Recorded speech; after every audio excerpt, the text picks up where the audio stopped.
tomorrow, the holder of yesterday National Award Temis, wczorajszy laureat Nagrody Temidy, Dr. Walter Schwimmer from Austria.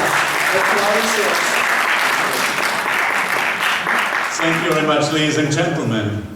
This film, which we just watched, allows me to speak much shorter than I prepared.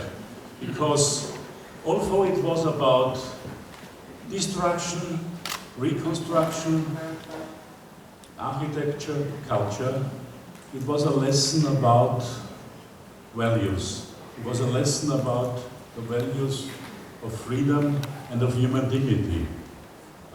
What can happen when freedom and human dignity are neglected, but what is possible for people to reconstruct after such violations of their basic values when people stand together, when it's not only the task of governments and of authorities, but of everybody, which we could see that ordinary people started to rebuild the city which was so, in such a barbaric way, destroyed.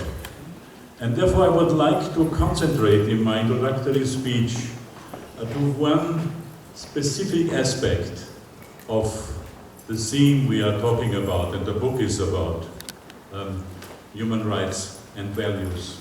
And it is the personal responsibility of everyone for the observation of human rights and for the protection of human dignity. I mentioned yesterday in my acceptance speech for the award the words of Mother Teresa, that wars and peace start at home, and in my view that applies also to human rights and human dignity. They have to start at home. And I was reminded to that by Pope Francis, who visited last weekend the battlefield at the river Isonzo in northeastern Italy, where hundreds of thousands of soldiers, on the one hand from the Austro-Hungarian army, including, I'm sure, many soldiers from the former Austrian parts of Poland, died, and the same amount of Italian soldiers died in a war which Pope Francis just called madness.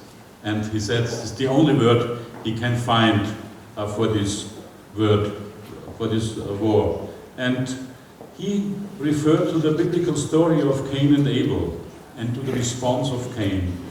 What does it matter to me? Am I my brother's keeper? And the Pope quoted the Gospel. He is in the least of his brothers, he the king, the judge of the world. He is the one who hungers, who thirsts, he is the stranger, he is the one who is sick, the prisoner. The one who cares for his brother or sister enters into the joy of the Lord. The one who does not so, however, by his omission says, what does it matter to me, remains excluded.